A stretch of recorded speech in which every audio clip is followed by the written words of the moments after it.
Welcome y'all to Dallas, Texas. In today's video, we are going to give you the tour of the Dallas Holocaust and Human Rights Museum.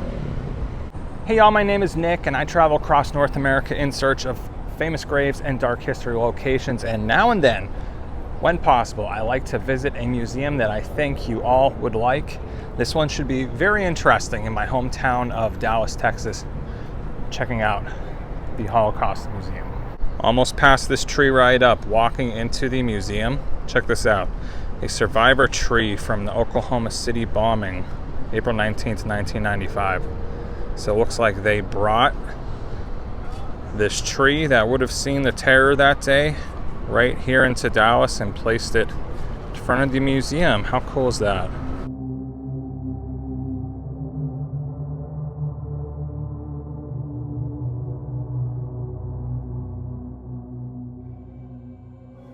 The Holocaust was the systematic, state-sponsored persecution of 6 million Jewish people by the Nazis and its collaborators between 1933 and 1945. Millions of others, including people with disabilities, Soviet prisoners of war, and political descendants, were also targeted.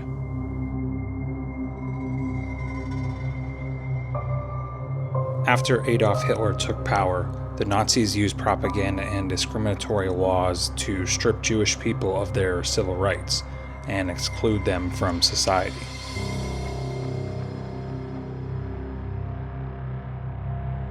We've made it to the first floor, and looks like we're getting an intro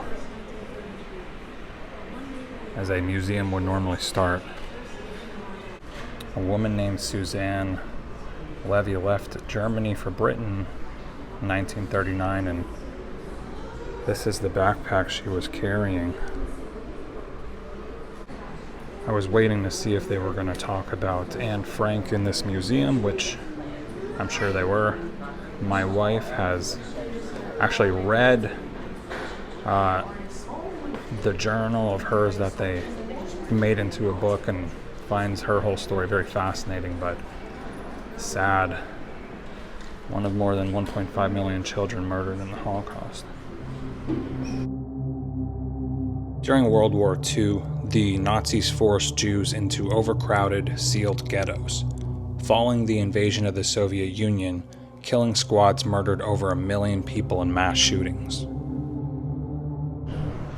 Jews were forced to wear stars that marked them as Jewish. And here's some of these patches that are still around today. See, I didn't know that. This is interesting. Holocaust by bullets, and these are actual bullets.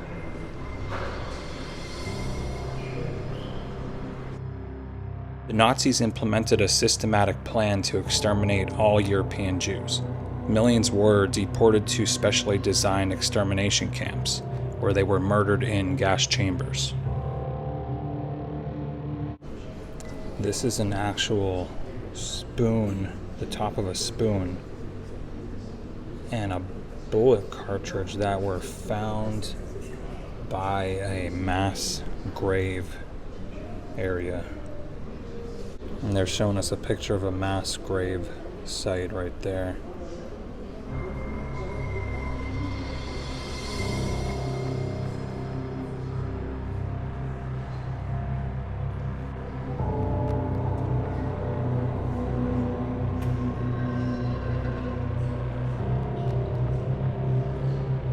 Here's a map, all by the colors.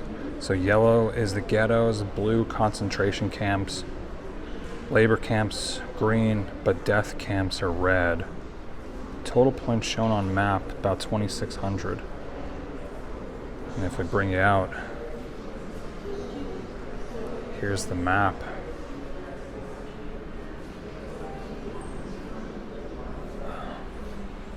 You can see most of the red, the death camps, but if we back up, there's so many. So this was a weapon that the Nazis would hide in their sleeves, and when they needed to beat Jews, I mean, there's no other way to say it, when they went to do that, this would extend. And you know, you can already imagine what this one is for. The Germans established the first ghettos in occupied Poland in 1939 while deciding what to do with the Jews. And it says that ghettos were generally created in the poorest sections of town. And here is some items recovered from those ghettos. Some personal items used in the ghettos. This is a woman's hair comb, interesting enough, back in the day, and then soap dish and shaving brush. This is a photo of a woman's barracks in one of the ghettos.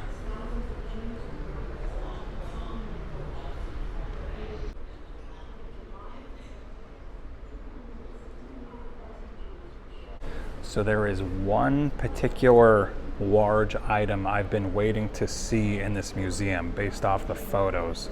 And sadly enough, this is a real boxcar. I'm gonna show you now. So obviously the boxcars were used for deportation, but the Jews were billed for deportation. At the beginning, Nazis used third-class passengers train cars. As the war continued and resistance grew, the deportation method switched to boxcars.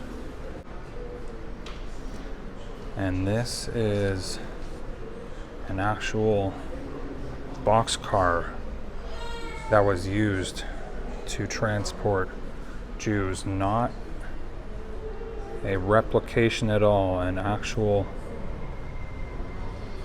car that was used.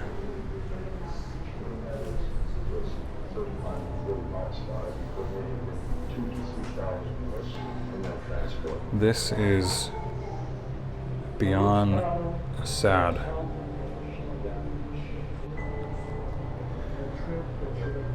Just to be standing in here. If you could go back in time and see where this car has been and who was in here, it makes you sick.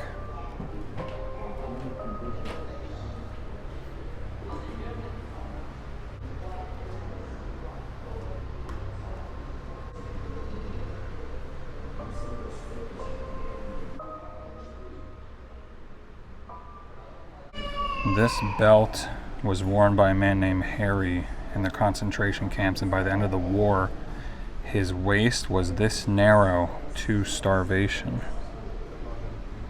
It's hard to tell in the camera, but believe me when I say this is like beyond small. This is a crematorium tag. Numbered tags were used to identify cremated ashes. I cannot believe I'm seeing this. Wow. Soviet troops found more than 450,000 pairs of shoes.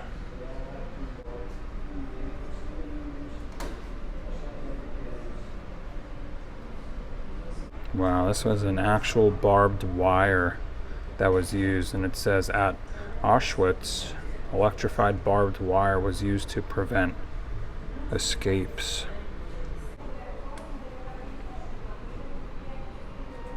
So these are actual shower heads, and what's interesting but creepy, listen to this. Prisoners selected for labor were first forced to shower upon arrival. But listen to this part. In some death camps, gas chambers were disguised as shower rooms. So the prisoners thought they were going into a shower room where actually they were going into a gas chamber to be killed. This is a spoon handmade by Charles Gross of Prague, who survived 3 camps. It looks like there's just a bunch more spoons and knives. forks. So this is called Zyklon B. I guess I'm probably wrong. Hydrogen cyanide. Okay, there you go. Acid. These crystals were used in gas chambers, especially at Auschwitz. I saw a photo of this on Google Images and I was waiting to see it. Actual concentration camp uniforms. The one to our left here was worn by Aaron Rosenberg, who was liberated from Auschwitz. This middle one, concentration camp uniform of Ellen Loeb, who was liberated as well. And it doesn't say anything about this one, but if you take a closer look, that I don't know if that's blood or something else, but look at all the rips and tears in that shirt.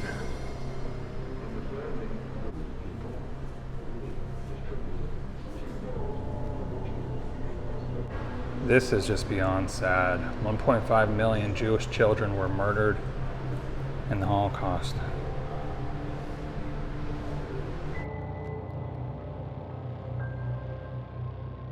As Allied forces advanced, they liberated the camps, revealing the true scale of the atrocities to the world.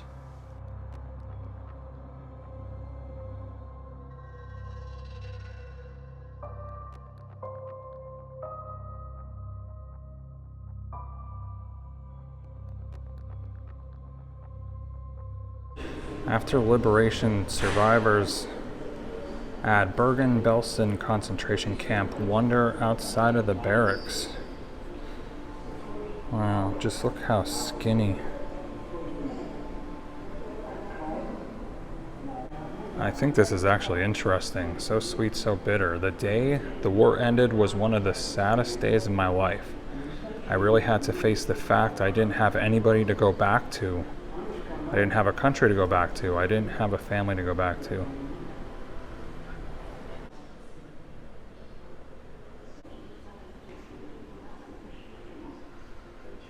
Nearly 6 million Jews murdered in the Holocaust.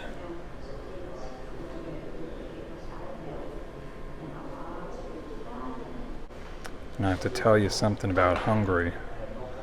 565,000.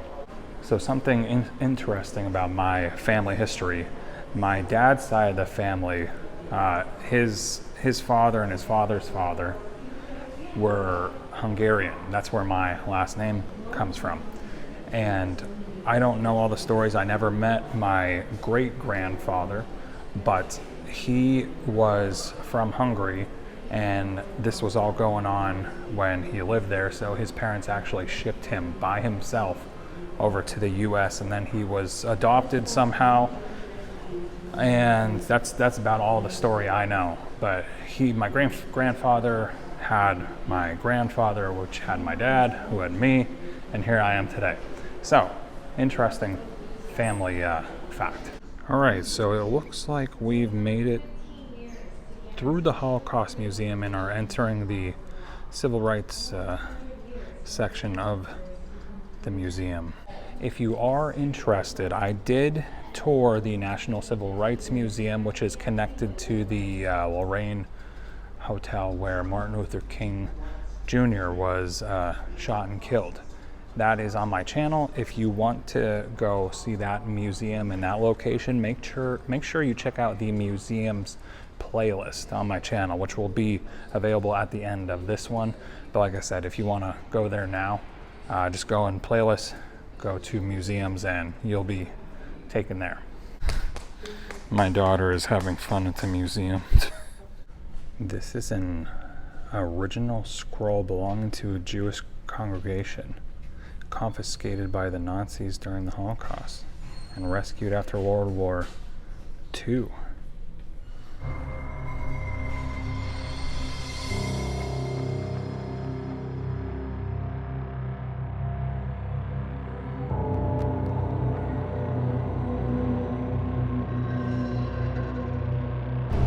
Well, that took us about 1 hour on the dot. We did go, they have a special exhibit, a Walt Disney exhibit that's there now, but right away it said no filming allowed, so obviously I didn't film that. But yeah, if you guys want to see more of this kind of stuff, like I mentioned in the museum, check out my museums playlist. And if you're new here and you like dark history stuff, this topic or other stuff, or a lot of famous graves, I hope you will check out my playlist. And I will see you all in the next one. Thank you very much.